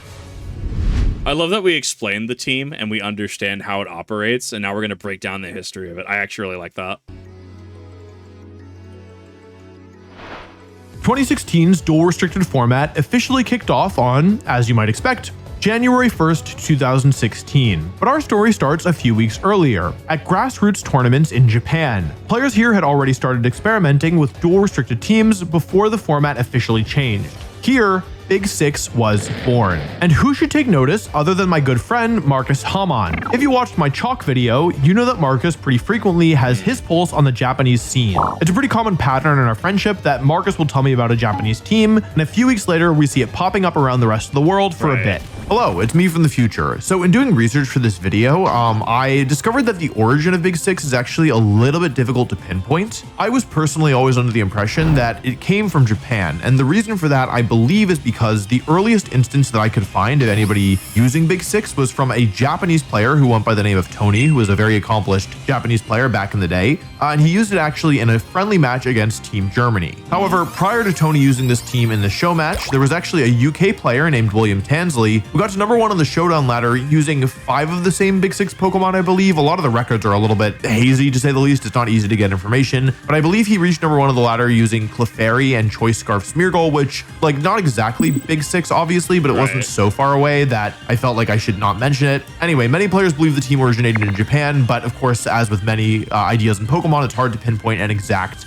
starting point. This time, however, I don't know, dude, this kind of thing, this friendship that he's describing with Marcus is honestly super tech, though. I mean, like, I don't know, maybe that's just the L5R reminiscing in me speaking, but it's like, that's the kind of stuff I want to do, right? Like, I want to hear somebody at, like, 3 a.m. just like, yo, like, I'm on ladder, like, have you actually seen what, like, I almost said Tapu Koko and Xerneas, respectively, which are not in the game, right? Like, yo, have you seen what Wo-Chien is doing right now? It's like, what do you mean, what's Wo-Chien doing right now? And actually, like, build crafting and stuff like that. Like, those are my favorite conversations, which, I mean, clearly just showcases I need to integrate myself with the Pokemon community a lot more, because you don't get to have these conversations until you've integrated yourself and, introduced yourself in some capacity, right? So, I don't know. That's one of those things that I feel like I need to make more of a concerted effort. Am I saying I'm going to be noticed by some big VGC players? No, not by any means, right? And that's never the expectation. Like, I do reactions because I like the content. I learn a lot of really cool stuff. And, ideally, as I said, I want to be able to play a lot more competitive games at a competitive level with my free time. Thus, when I'm able to make less Kip Reacts videos that do better, right? Less videos, but, they do better, thus kind of leveling it out instead of more videos to try and compensate, right? Like, I'm able to do some stuff, and it's like, yeah, when am I going to go do to a VGC event? When am I going to do my next thing? I'm going to miss Anaheim, obviously, because Anaheim's pretty close to when this video is happening, if not happening right now. But, yeah, I don't know. I get excited for things like this, right? Like, I get excited for people to explain stat blocks. I get excited for people to explain how things work, how the math works, right? Like, that's just me as a gamer, right? Like, even in games like 40K, like, I like hearing people talk about White Scars and how, like, their planes work and how they interact with certain rules, or why specific things are good at, like, AP2 and why, AP3 is kind of overkill. Things like that, right? Or, like, oval turn basing. Things that mean nothing to, like, 90% of people out there, right? But, like, I actually really enjoy competitive games, and the next step for me is to ingratiate myself a little more, to be able to put myself out there and be able to experience the things, because it seems like Pokemon would just love a lot of new players coming into a scene like this. It's just a very high bar for entry, very high skill floor. But, I mean, there's people like WolfeyVGC here and many others, Aaron Cybertron Zhang, number of people out there who literally explain how competitive Pokemon works. And it's just, we live in an era where you just have to put in the effort to make something happen. It wouldn't be for just a bit. And the person helping to start the snowball that would eventually take over the entire game was none other than Marcus himself. Marcus brought Big Six in its original form to the very first regionals of the format in Stockholm, Sweden, where he proceeded to win the whole thing. Our friend Billa also hopped on the team and made top 8 at that same tournament. Our first thoughts about the team were, wow, this is strong, really strong, but it's fine, we'll beat it. See, there's a universal truth in Pokemon. Any team can be beaten if you know exactly what's coming, given that you're willing to spend enough time and energy to figure it out. No matter how powerful the machine, once you figure out the power source, you can shut it down. I like to think of Pokemon metagames like a healthy ecosystem. Sure, there are predators at the top of the food chain, but they exist in balance with other teams, preying on the smaller teams and balking at the rare counters that can make them prey in turn. One single team can't take over the game entirely because the entire ecosystem would collapse. At least, that's what we thought before we met Big Six, and it's what seemed to hold true. At first. 1 week later, in Preganzio, I'm so sorry to all the Italians, regionals, Big Six is on 3 of the top 8 teams, sure, but it doesn't win the event. On the same day, Wakefield UK regionals, again, 3 Big Six teams, but none of them make the finals. Instead, it's Jamie Boyd's Rayogre and Alex Gomez's dual primals that keep the last battle safe. For a time, it seemed like the threat had been quelled. Ecosystem restored. How little did we know? Jump to a few weeks later. There have been a few other tournaments in that time, and Big Six has shown up in the top cuts, sure. It even won another regional in Glasgow, but it's not quite as dominant as we feared. People are experimenting with other builds, and it looks like they could give Big Six a run for its money. But today is Valentine's Day 2016, the day of the first North American regional of the year, held in Doswell, Virginia. And with a few weeks of data under their belts, the North American players have a different idea about the format. They think that there is one clear best team. When the dust settles, not only are there 2 different Big Six teams in the finals, 6 out of the 8 teams in top cut are all Big Six. I saw that White Curum in there. Based White Curum play. There was no going back. Big Six had proven that it wasn't just a flash in the pan, and now spread like an invasive species, snatching up precious top cut spots from less fortunate teams. Healthy ecosystem be damned. This team is a freak of nature. Think about how crazy it is to have a performance this strong so early into a format. Right. It's not like everyone at the event was using Big Six, so to have this dominant of a showing was unheard of. Would you argue, Yu-Gi-Oh players, would you argue this would be the Fiendsmith effect that Yu-Gi-Oh went through, especially before the ban list hit, what was it? Extra Deck Lacrima, right? But that was more because degenerative time interactions, right? Like, Fiendsmith came out, and the fact that you could just Fiendsmith Link 1 into a Requiem, I think Requiem should be banned. I disagree with Link 1's ever being in the game, personally. That is an insane amount of value off of a single Fiendsmith engraver into a Requiem, right? But, like, yeah, just imagine so soon after a set or a format launches, right? And you already see a 75-80% use rate, like pick rate. That is a disgusting amount of consolidation in a metagame. Like that polarizes the metagame into a tier. We're looking at tier 0 format, aren't we? Sure, there's variance in it, but like, when that is such a large pick rate, we're going from tier 1 to tier 0 at this point. Especially given that this tournament was best of 1. You would think that with so much variance and so little room for error, the teams at the top would, by definition, need to have a decent bit of variety. But not for the last time, Big Six played us for fools. Now, normally, when a team is overperforming, the solution is simple. Right. Counter team it. There's a natural law of Pokemon. If you know what's coming, you can design a response to beat it. But here's the thing. We were trying to do that, and it wasn't working. This was no regular predator. It was a highly intelligent, highly adaptable creature from another planet, straight out of your horror film nightmares, capable of morphing on the fly to seemingly whatever we threw at it. Put simply, this team would mutate. When I'm telling the story, it might seem like with hindsight, players should have been able to figure it out. But I want to be clear, again, this was a team unlike anything that we had seen before, or since. Whether it was the tools of the new team, the roulette game you signed on to when you saw Smeargle on the other side, or just the fact that these new Pokemon were so strong, Big Six seemed to have the tools to thwart its would-be solutions. The best minds in Pokemon were trying as hard as possible to beat Big Six for the span of the format. Now, for a bit, players thought they could beat Big Six with Trick Room, turning the high base speeds of the team against it. But then, Big Six changed. And to see how, all we need to do is look at the teams at Doswell. See, I said there were 6 Big Six teams, but you might notice that only 4 of those teams fit the Big Six mode that we've been dealing with before. The others incorporate a different Pokemon. And it's here that we talk about the first Big Six variant, Big C. As an aside, you might be wondering why this team was called Big Six. Well, back in the day, Big Six was just a term that we used to describe kind of the most popular team at the moment. Like, oh, what's the Big Six of this format? However, this team was just so powerful and so different that it kind of just absorbed the name forever. So now Big it absorbed it. It became proper noun Big Six instead of just generalized meta. Oh, what's Big Six, right? When you're so warping to a format that you quite literally make yourself a proper noun, like a proper title. Wow. Six only ever refers to this team, and its variants are big, you know, with the letter replacement. Big B, Big C, Big A, etc. Big E is one. Anyway, in the Big C variant, you swap out Talonflame for Cresselia, and suddenly, the Trick Room your opponents were hoping would beat you is actually now much more of a boon for you. With Cresselia on the team over Talonflame, Big Six can function in any form of speed control, be it Salamence's Tailwind or Cresselia's Trick Room. Cresselia's addition also allowed the team to drop some speed in favor of bulk, making it even more difficult to remove Primal Groudon. Yeah, I mean, this is honestly kind of wild. Like, the core remains the same. Like, this is a solid core, having the Xerneas, Primal Groudon, Kangaskhan core, right? And I would argue Smeargle is definitely integral to that. So your flex slots would probably be what? I mean, you're either megas, you'd have to justify it, but like those would be technical flex slots. You'd have to have something of an incredible value there. But yeah, Talonflame seems like it would be the logical flex slot of just like, oh, they're going heavy in the Trick Room now? Cool. Have we considered either playing in Trick Room or just undoing the Trick Room, right? That's disgusting.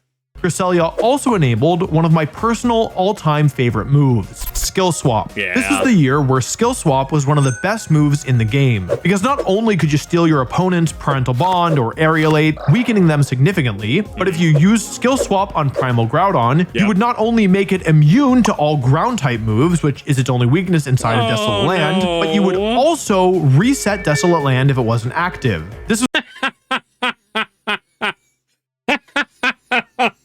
because you're taking the ability and the ability procs. Oh, I know exactly why that's doing that. That's no different than like, I don't know, like in Yu-Gi-Oh! Or Magic, if you steal your opponent's monster, but it counts as you like resummoning the monster, so you get its odd summon effect again. Like that's kind of what it's evocative of. Just, yeah, no, you're skill swapping the ability and then the ability procs. So yeah, that is actually disgusting. I'm building Big C. I'm doing this in Oraz. a way to regain control of the weather without needing to switch Primal Groudon out. So if Trick Room was up, Cresselia could regain control of the weather without needing Groudon to switch. In other words, with one single move, you could turn Primal Groudon into a Pokemon immune to its only 2 weaknesses. Yeah. Now, changing just one Pokemon on a team might not seem like the crazy mutation ability that I just hyped up. After all, teams change all the time, right? But what's notable about Big 6 is how easily it seemed to accommodate these changes. It didn't matter that you changed out a whole Pokemon, the core of the team was so strong that it could easily function on its own. And what that meant was that Big 6 could change that slot over and over. And what that meant was that it seemed like it could adapt to anything. Imagine 6 months of trying to beat this team. These days, we would have watched as the team came and went with a new regulation, a new rule set. But in 2016, the format lasted for a whole year. And players were spending all of that time trying to beat just one singular team and largely getting nowhere. Because there weren't just players trying to beat Big 6, there were also other players trying to improve it and push it beyond the heights it had so quickly reached. It's literally an arms race at that point. He's correct. As many people as you'll have trying to defeat a tier 0, tier 1 strategy, you will have the same people trying to improve that tier 1 strategy to tier 0 or to improve that tier 0 strategy to a point that it just locks everyone else out of the format. This created a tug-of-war effect, where sometimes the format would suddenly lurch towards a team that seemed to be able to beat Big 6, only for the Big 6 player to adapt, update the team, and continue their unrelenting march towards victory. It didn't matter how much we threw at it, Big 6 was unfazed. A giant to whom all of our assaults was nothing more than a tickle at its toes. Sometimes this would be through that 6th man slot. Sometimes through more minute team adjustments. Maybe a moveset changed on Smeargle, or the stats of Kangaskhan changed. We saw players run through a whole alphabet of 6th Mons. Big A with Amoonguss, the other Big C with Crobat, the other Big C with Clefairy, Big E, Big M, Big R, Big T, whatever letters player needed to shut down those foolish enough to believe that Big 6 could be stopped. But the 3 most popular variants were the original with Talonflame, Big C with Cresselia, and one last team which we haven't quite gotten to yet. Now, a quick caveat here on the counter teams that I want to mention. If you really wanted to build a team that could just hard counter Big 6, that was possible. It wasn't like this team was literally unbeatable. So this means that this is a tier 0 format, because like Teledad format in Yu-Gi-Oh, right? You played Teledad or you played the counter. There really was no interplay in between at a high competitive level, right? From what I understand, I'm so glad I missed that format. It was so expensive too. Dads were so expensive back in the day. Tour Guide was also expensive when that came out. It was disgusting, especially when EXCs came out. Ugh, anyways, beside the point. But no, this I would argue this is tier 0, right? Because you play Big 6, variant of Big 6, or you play the counter to Big 6. But I'm assuming what he's about to explain is that there's not really a lot of interplay. And if you did counter Big 6, like, that's kind of all you were trying to do and might actually flub your other matchups, which discussed in the last video, right? Like, hyper optimization for competitive events. You're fine going X2 if that gets you first place, if you actually win, or that gets you top cut, right? You hyper optimize what you do, and if you find your hard counter, sure, you lose to that hard counter. You say scoop, go next game, right? Or scoop, go next round, right? But like, you're banking on the fact that you're doing what you're doing so well to be able to just win. But beating just Big Six and its variants wouldn't win you tournaments, because despite being clearly the best team in the format, Big Six still wasn't every team in the format. It probably only ever reached around 40% usage at its peak, which is still a disgusting amount. Yeah. One example of this were so-called X-ray teams that used both Xerneas and Mega Rayquaza. These teams were pretty good and had good Big Six matchups, but they often would use Pokemon like Seismitoad in order to do it. Sure, your team might win hard in the most popular matchup, but what about against the other counter teams, or about the players who just wanted to pretend that Big Six didn't exist? I forget Seismitoad even exists in the video games, because anytime I think of Seismitoad, I think of, was it Black and White? No, it wasn't Black and White. When was it? Seismitoad EX in the TCG, Quaking Punch, pissed off a lot of people. You still had to be able to beat them, and you were saddled with a 136-pound Toad on your back who came really just for one matchup. That's actually how much Seismitoad weighs. I don't know why I looked that up. Pokemon tournaments live on a wider's edge. At the time, losing 2 or 3 sets meant that your tournament was immediately over. So let's say you built the perfect counter team, and you could beat every Big Six team you faced. Awesome, but that's not even going to be half of your opponents. And if you can't beat X-Ray, Dual Primals, Rayogre, or Radon, you weren't going to be able to make it to the finals to stop Big Six from winning anyway. The 40% usage, I'm reflecting on this, is what's throwing it off. Because if it's 40% usage at most, that's tier 1, right? That is a tier 1 team. I don't know. The line between 1 and 0 blurs to me. Only chance for redemption was to complete a task that seemed impossible. Build a team that could beat both Big Six and the rest of the field. And every time somebody made a team that accomplished that first task, Big Six adapted, leaving you with a mutant that had evolved into an evolutionary niche that was now obsolete. If you wanted to beat both Big Six and the field, well, the best choice seemed to be Big Six. Big Six. Yeah. For the rest of the season, Big Six reigned. It had down moments, sure, where those counter teams popped up, but it always came back to the top of the pyramid. Big Six variants went on to win 7 more regionals, including several more events where more than half of the top cut was sporting the team. Just look at this graphic and tell me you've ever seen another team like this. Disgusting. In fact, there were only 3 events over the entire season where a Big Six team didn't make top 8. You know what this is reminding me of, actually? This is reminding me of the competitive TF2 problem that we looked in the longest reaction I've ever done, the like 7-hour behemoth of a video by Zesty Jesus.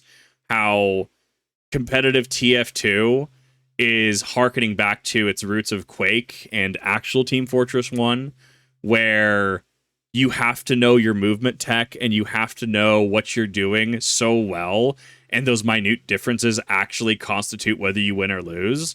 This feels very invocative of that, because if 40% of the format, a lot of Top Cut is running this team, and like as we can see, they're running the same similar variations, right? Sure, some mutations, but like, you know, for all intents and purposes, the 5 core members are there, right? Like, it's how you pilot the team. Like, the team itself will just beat itself and it'll beat its opposition, right? But especially when you're going against another Big Six team, it comes down to who is piloting the team better, right? Who is you know, in the driver's seat, you know, making, you know, decisions, moves, etc. So that's what that's kind of evocative of for me, which I thought was a little interesting. Regionals, which was instead won by, well, it was me, but I actually don't really know what I was doing here. Eindhoven Regionals in the Netherlands, again, sorry for the pronunciation, not doing it on purpose, which still featured 2 Big Six adjacent Zerndon teams in the finals. I mean, we're saying that this isn't Big Six when it's really just running a different Intimidate flying type Pokemon over Salamence. Yeah. And the United Kingdom Nationals. To really understand the history of this tournament, you've got to understand the way that the old Pokemon circuit worked. While these days we have 4 international championships a year, back in the old days we had national championships for many of the biggest countries. These tournaments were similar to today's internationals, the main exception being that people almost never traveled outside their own region. And if you went to one of these tournaments and you weren't from the region, you'd be made fun of online and called a wallet warrior. Just like internationals, nationals was just one step down from the world championships. Right. The biggest tournaments you could find before the year's crowning event, with the qualification points to match. So what I'm hearing is just go farm points. Yeah, I love hearing about the do you have money to travel? Therefore, farm points. If you were developing a strategy to beat Big Six, there was a good argument to be made that you should be keeping it under wraps until nationals to have the best shot to make worlds. And that's exactly what Alex Gomez did.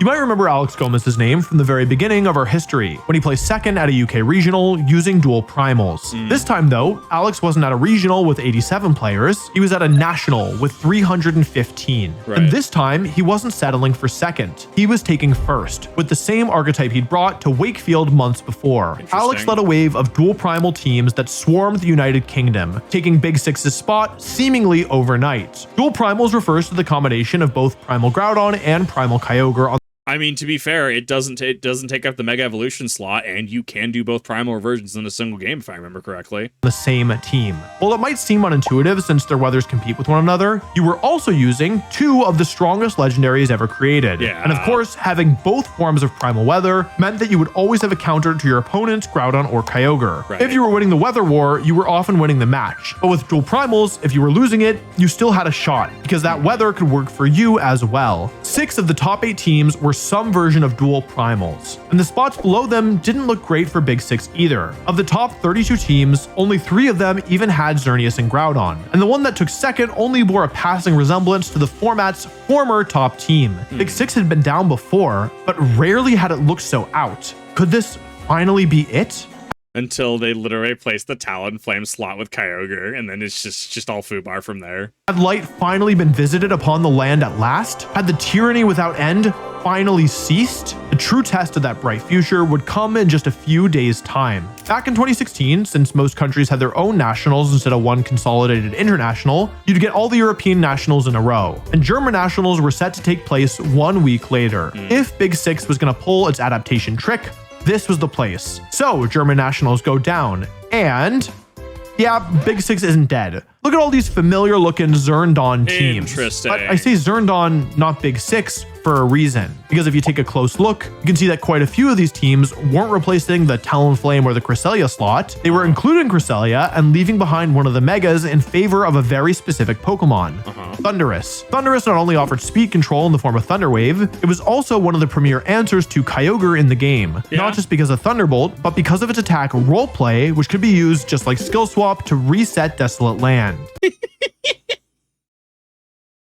It's so dumb that that's how that works. Now, to be clear, saying that this isn't a Big Six variant is kind of splitting hairs at this point. A lot of people would still say that this new variant was Big Six, but I do want to draw attention to this disruption of the true core of Big Six, one that's been a little bit more dramatic than anything we'd seen before, because it had far-reaching consequences. Big Six certainly wasn't dead. A look at some of the following regionals shows more than enough proof of life, even with the versions that didn't feature Thundurus. But that wasn't the whole story. At other regionals, new teams are starting to rise to the top. Dual Primals, Raidon, Yveltal started to look healthier. Big Six was still strong, of course, but for the first time, its blood had been spilled. What gives? Well, the answer lies back at those German nationals and that Thundurus adaptation. For the first time, the primary Big Six adaptation had disrupted those core 5. It wasn't just the 6th man getting swapped out, it was a member of the core roster. We've said that the reason that Big Six could function so well was because that core 5 are so solid together, and now they had been disrupted. This Thundurus variant, built to handle dual primals, wasn't as cohesive as the original variations, which only changed the Talonflame slot, and found itself weaker against other teams. So this tells me that Xerneas and Groudon is really the problem here, and this would just be a tier 1 format that hasn't been solved yet, rather than a true tier 0 format. I would say exceeding 60 to 80% usage. I mean, obviously 100% is ideal, but you're never getting 100%, right? Exceeding 60 to 80% use rate is probably something that is a problem in tier 0, right? So it looks like this would be tier 1, and the format just needed to evolve to a point where this could be, for all intents and purposes, solved, or it was just more beneficial to start breaking up that core to try to get a competitive edge. Especially opposing Xerneas, since you were likely dropping one of your physical attacking Megas. Now, not everybody ran this variant. Some people stuck with Big C or Talonflame or the other versions, but those versions struggled against dual primals and other Kyogre teams. But the Thundurus variant had some Xerneas problems, and so something unprecedented had finally happened. The Big Six variants now had to choose which matchups they were willing to punt on. This seems like the culmination of months of counterattacks. At last, the weight of the adaptations had stacked up, 1,000 spinning plates, and while Big Six might have a lot of hands, it finally needed to let just one drop. And that's when another team breaks through. The best example was at Italian Nationals, where players reveled in their newfound variety. You had X-Ray and Ryogre teams partying up at the top, and even non-Primal Kyogre made an appearance in the top 4 with Choice Scarf. And there was just one Big 6 in the corner of top 8, sullenly sipping its drink and saying, "They don't even know I used to win every tournament." Yeah, buddy, we do know. Dual Primals had presented a big threat. As always, Big 6 adapted. But this time, the adaptation wasn't as airtight, and a ripple effect had spread. The burden of dealing with that one team had opened the door for other teams. The metagame, in other words, had shifted. Big 6 was still a competitor, but a humbled one, not the almighty overseer that had dictated the meta. Right. And then came US Nationals. US Nationals back in the day was always the final tournament before Worlds. The last chance for players to finalize their understanding of what worked and test new ideas before the biggest tournament of their year. If there was one tournament to base your Worlds team off of, it was this one. And at this tournament, Big 6 came back with a vengeance and a new look. It's time to talk about the final variant of Big 6 that I haven't mentioned yet. One with a letter that we haven't even used. This is Big B for Bronzong. Funnily enough, Alex Gomez had used Bronzong himself in that early Wakefield tournament. I'm assuming it's going to be Trick Room. Maybe it gets access to Thunder Wave. We had Gyro Ball back in this era, didn't we? Yeah, we had Gyro Ball.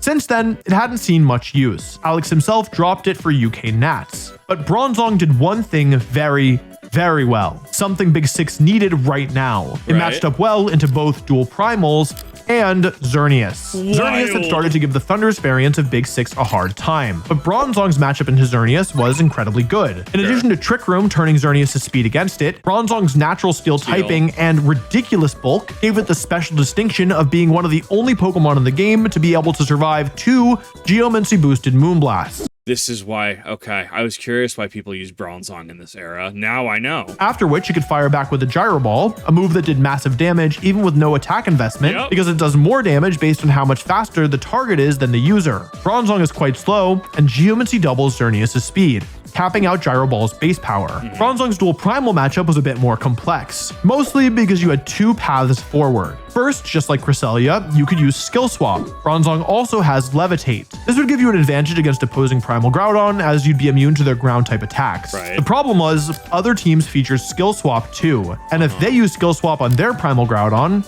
well, suddenly you wouldn't be able to touch them either. And so, Skill Swap actually wasn't the main weapon that Bronzong used. Instead, it featured 2 different Psychic-type moves. Gravity, which not only causes all flying and floating Pokemon to land, making them susceptible to ground moves, but also increases the accuracy of all moves across the board. That's kind of disgusting, actually, because that means your Precipice Blades are hitting. Yeah, Gravity is one of those, I always have to remember what it does, and then I read it, and I'm like, this is actually kind of hot. And then I always forget it exists again because I never see people use it.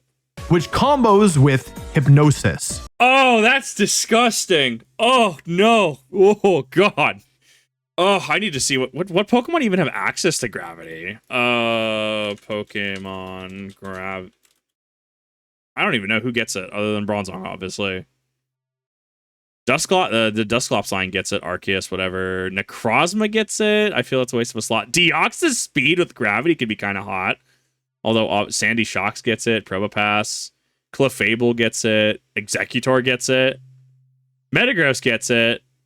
Jirachi, Chinglin, okay, a lot of Pokemon, Farigiraf, a lot of Pokemon actually know this. That's honestly wild. I might have to look into how to utilize Gravity for some shenanigans.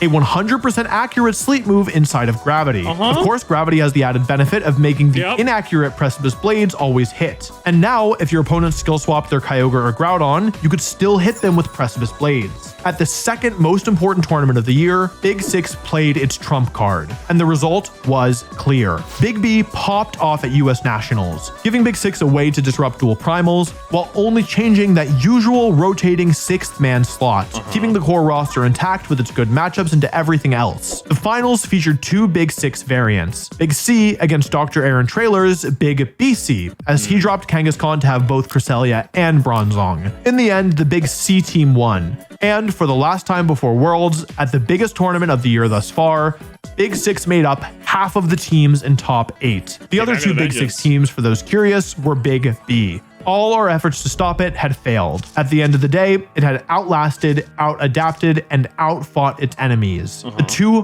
final hopes to take it down, Rayogre and Dual Primals, had both made top 4, only to lose to Big Six teams in the end. This, it seemed, was the final curtain. Months and months of effort, the combined attempts of the best players in the world, and it hadn't been enough. Big Six had won. There were no more testing grounds, no more chances. If you were gonna try something new to beat Big Six and its various heads, you'd be going in without tournament practice. Right. That vital component in seeing if you held up versus the field. And that's the thing, like having theoretical understanding versus practical understanding, right? Theoretically, insert build here, could beat Big Six, but do you has it proven at a tournament? Have you been able, and even though you can, like, you know, play with some of the best players in the world, you know, but you have to make sure you're keeping information under wraps. You're not getting the true experience of, you know, testing it out against different variations, because, like, even from an SCA thing, even from, you know, from sword fighting, sword sparring, right? You fight the same person over and over. You know, this person has a propensity to thrust a lot. They have a favorite for certain thrusts, right? But you go to an actual tournament and someone's like, you know, maybe they do a different thrust, or maybe they prefer slashing, right? Like, it's just, it's those minute differences in people that you really can't replicate. And it's actually why if you play against or fight against specific people over an extended period of time, that's the only person you do, you can actually build bad habits. Anyone attempting such a feat wouldn't just be shooting blind, they'd be gambling their biggest tournament of the year. At every point of the year so far, Big Six had laughed in the face of those who thought it could be stopped. Emotionally, the community understood. This was probably it. Yeah. Big Six couldn't be stopped. We tried, but it was too strong. Almost a full season of dominance, and he falters quickly righted. The strongest team in history. The only thing left in its path was a world championship victory. But Big Six did not win the World Championships that year. And originally, I intended to give you a very short version of that story here in this video. But this video is already about twice as long as I intended it to be. And truthfully, to properly tell the story of the 2016 Pokemon World Championships, I'm gonna need a little bit more time. That's fair. I hope you'll forgive me, but this isn't the full story. That honestly is pretty fair. Like, this video is already so long as is, and I think it was, I don't remember, I think this might actually be his victory. Yeah, because I thought it was 2017, but 2016, yeah. I think that also because he's the one who literally won 2016, I think that's honestly fair that it gets its own video. I mean, like, I feel like some people are going to be like, wow, way to toot your own horn, or wow, like, oh, what's the word? You know, vain much. I don't think it's that. I think he has, you know, the right and ability to explain it. I think that he, you know, pop off, right? I would love to hear it. I would love to hear, especially with this as precursor, as precedent going into this, how did he problem solve this? And I mean, I know for me, right? I mean, I've learned more about competitive from this video alone, and hopefully you did as well. Or even if you have a passive interest in Pokemon, right? You're like, well, this is interesting. I didn't know Pokemon was this deep, right? And I know for me, probably going to, when I actually go through Oraz again, you know, I'll probably end up building the Big Six team, probably Big B or something like that, see how it functions. And this helps me in not necessarily team building, but understanding play aspects a little bit more of, like, build team, no team can function, how learn team, how sequence correctly, right? Because, I mean, the Pokemon TCG, I can tell you, just all sequencing. When do you use your supporter? When do you use your items? When do you use your Pokemon abilities, right? Like, it's all sequencing. So this is also evident of why I bring to the table so much, right? Play other things, do other things. Even if you go back to your initial thing at first, the fact that you've experienced other things and it's been a learning experience all feeds back into itself. So let's say you like Team Fortress 2.